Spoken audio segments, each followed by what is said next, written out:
भाइयों, आज आपने सुना सृष्टि का सृजन, भगवान भूतनाथ भवनाथ इनका विवाह, और आपने ये भी सुना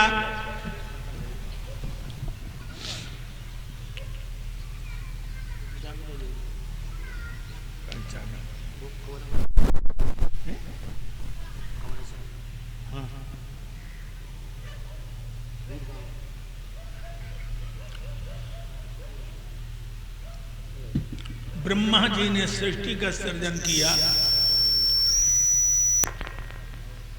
अंगिरा, पुलह, नारद, अत्रि इत्यादि 10 पुत्रों को जन्म दिया। उन्हीं में मनु महाराज हुए हैं, स्वामी मनु।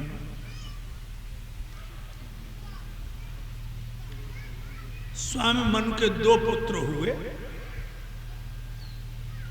जिनके नाम है प्रियव्रत और उत्तानपाद। प्रियव्रत ज्येष्ठ पुत्र हैं, उत्तानपाद छोटे हैं।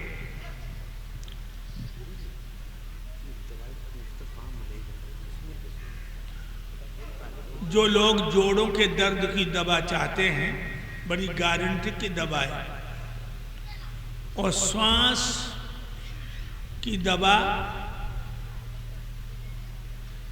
और यहाँ गैस की दवाई, 3 मर्दों की दवा जिस स्कूल पर हम रुके हैं वहीं मिलेगी, जाकर के वहां से लें। गारंटी की औषधि है। लाखों लोग जिंदगी पा चुके हैं। श्वास और जोड़ों के दर्द की दवा 1 सप्ताह की 250 मुद्रा में मिलती है, और गैस की दवा 150 रुपये मिलती है। बड़ी अच्छी दवा है, ले सकते हैं आप लोग। तो मैंने आपको बताया कि प्रियव्रत ज्येष्ठ पुत्र हैं, इसीलिए वो अवध के राजा है। अवध, जहां कभी वध न होता।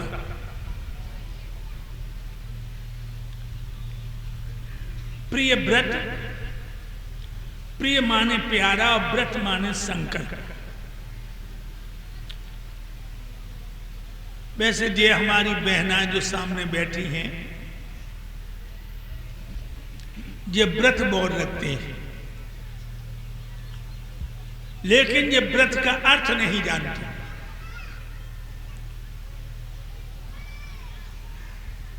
नौ दिन का व्रत रखती हैं, नवदुर्गा 9 दिन का व्रत। व्रत का अर्थ नहीं जानती। इनको तो उपवास रखने से मतलब है। आज सोमवार है, रोटी नहीं खाऊंगी, भोले बाबा के मंदिर में जाऊंगी, भोले बाबा पर दूध चढ़ाऊंगी, परिक्रमा लगाऊंगी, और सास पानी मांगेगी तो अंगूठा दिखाऊंगी। व्रत है। आज शुक्रवार है, संतोषी मैया का व्रत है। जाऊंगी, परिक्रमा लगाऊंगी, संतोषी मैया को मनाऊंगी, पति से झूठ बोलूंगी। कैसा व्रत है बहनों। इसलिए अब तो तुम पढ़ी लिखी हो, पहले जैसी गंवार तो नहीं हो। व्रत का अर्थ है संकल्प। मैं संकल्प करती हूं अपने सास ससुर के दिल को नहीं दुखाऊंगी। मैं संकल्प करती हूं अपने पति से झूठ नहीं बोलूंगी।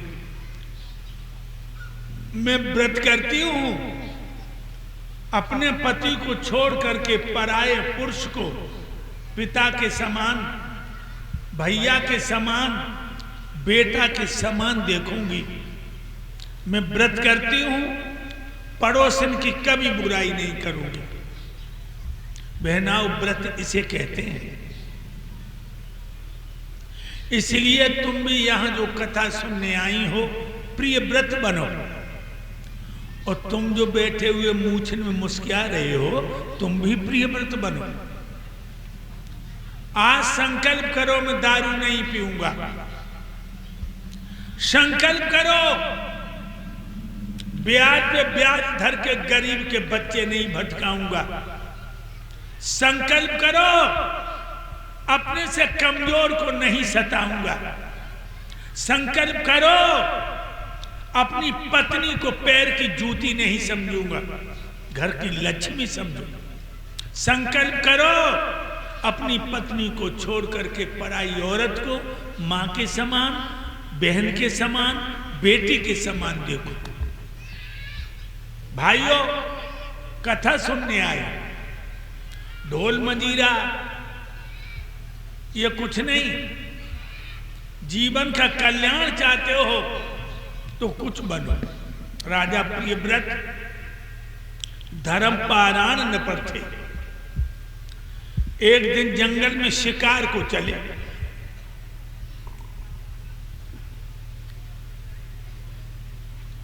जंगल में पहुंचे, एक हिरण एक हिरणिया हरी हरी दूब चुंग रहे। राजा ने तरकस से बाण निकाला और लक्ष्य बना करके जब बाण मारा तो बाण हिरण हिरणिया के बदन में नथ गए दोनों। हाय हाय, हिरणिया ने अपने पिया हिरण की आंखों में तरसीली आंखों से देखा और हिरण ने अपनी प्यारी हिरणिया की आंखों में तरसीली आंखों से देखा। दोनों छटपटा के मरने लगे। तब तक देव ऋषि नारद आ गए। नारद बोले, हे राजा प्रियव्रत, यह तो हम जानते हैं कि राजा को शिकार खेलना आता है, जोड़े पे बाण चला देना कोई शास्त्र नहीं बताता। क्या बिगाड़ा था उन्होंने तेरा? तेरा घर जलाया था, तेरा धन छिनाया था, तेरा बहन बेटी का धर्म दिखाया था, क्यों मारा तूने इनको?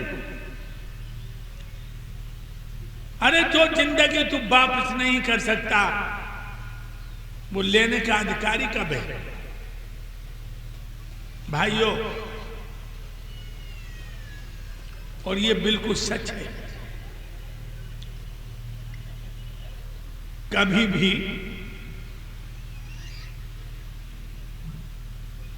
अहिंसा परमो धर्म, बौद्ध का नारा है, हिंसा मत करो।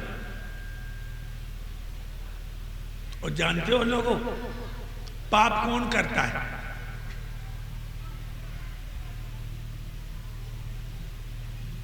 जिसे मौत और भगवान की याद नहीं, वो पाप करता है। और जिसे ये याद है कि वो हजारों आंखों वाला मेरा हर कर्म देख रहा है, वो पाप नहीं करेगा। जिसे मालूम है मेरी खोपड़ी में मौत का जूता लटक रहा है, पाप नहीं करेगा। और लोगों, ये तो सोचना ही बेवकूफी है कि हम कभी नहीं मरेंगे। कितने लोग बैठे हैं,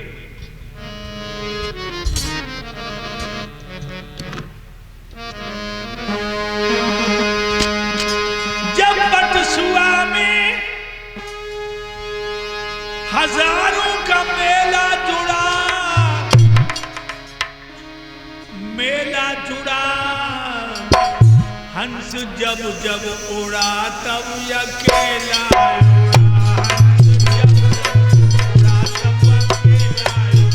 हंस जब जब उड़ा तब अकेला उड़ा, हंस जब जब उड़ा तब अकेला उड़ा। जिंदगी में हजारों का मेला जुड़ा, मेला जुड़ा, हंस जब जब उड़ा तब अकेला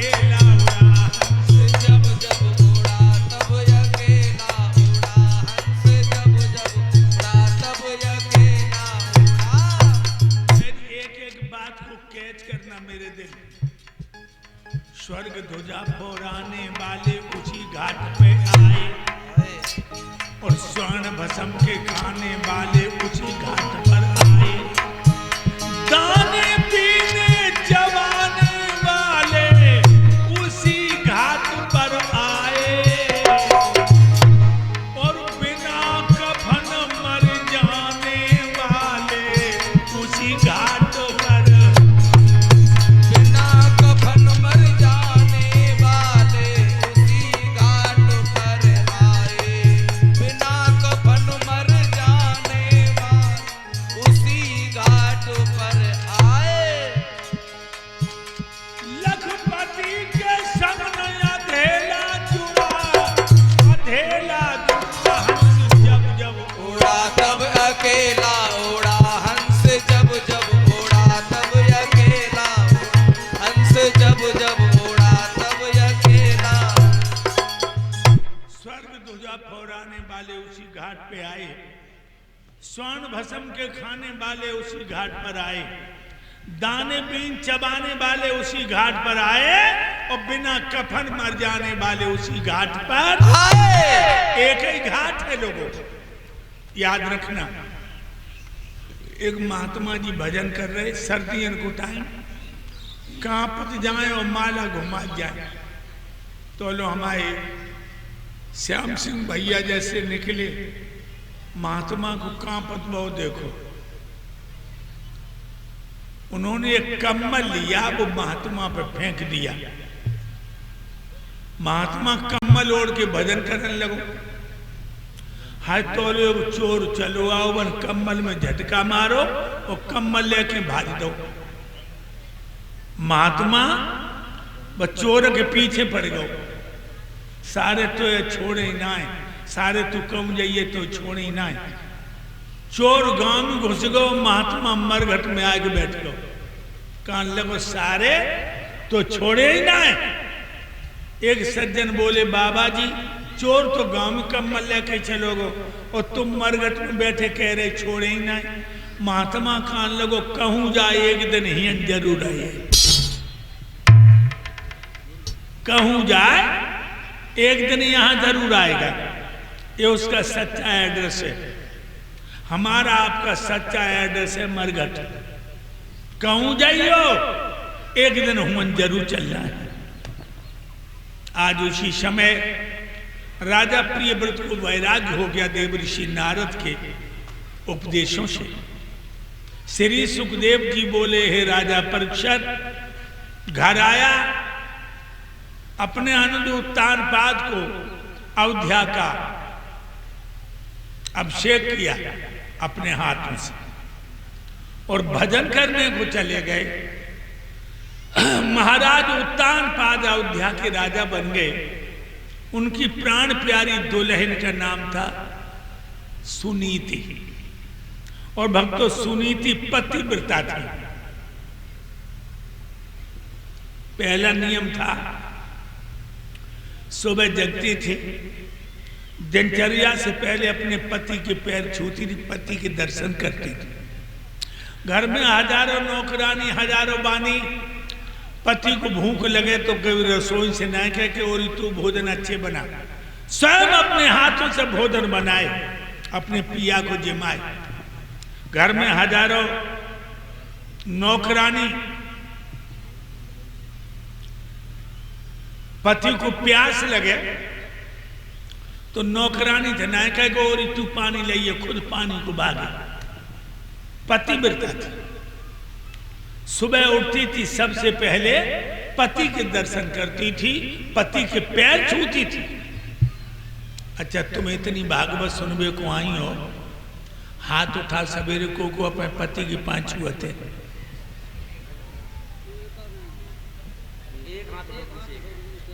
पीछे एक हाथ एक माँ ने उठाया है और तुम सबका बाढ़ जो का नहीं हो, हम जानते हैं। आज जो साड़ी पहन के आई हैं, कल वो पहन के नहीं आएंगी, दूसरी आएंगी। जी हाँ, अपनी अपनी साड़ियां दिखाने आई हैं, श्रृंगार दिखाने आई, भूषण आभूषण दिखाने आई। जब तुम सवेरे उठ के पति के पैर नहीं छू सकती हो तो तुम्हें अब मनुष्य को शरीर तो मिले नहीं, सुअरिया के पेट में जाइयो। इसलिए अगर जरा भी तुम्हारी आंखों में पानी है तो आज से ही मन ही मन में संकल्प कर लियो और सुबह पति के पैर छूना।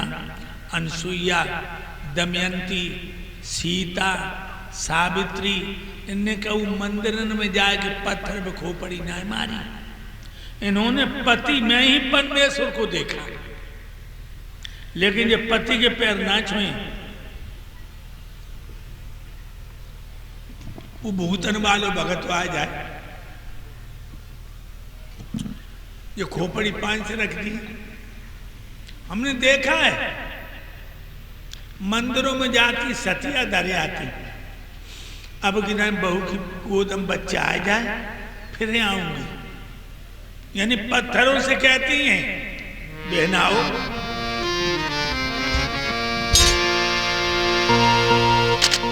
मैंने कहा आवाज कम रख इसकी।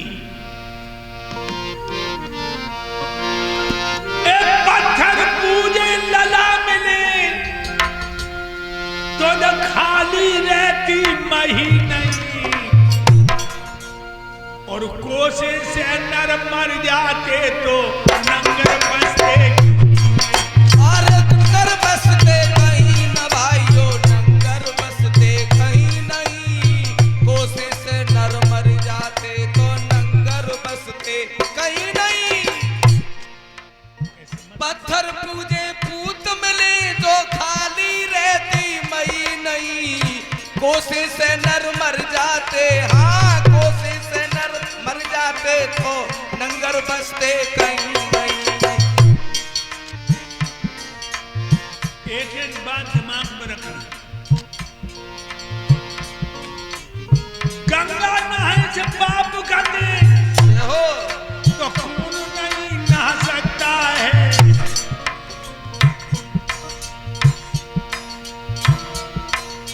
यहां से कितनी दूर है गंगा? 20 किलोमीटर।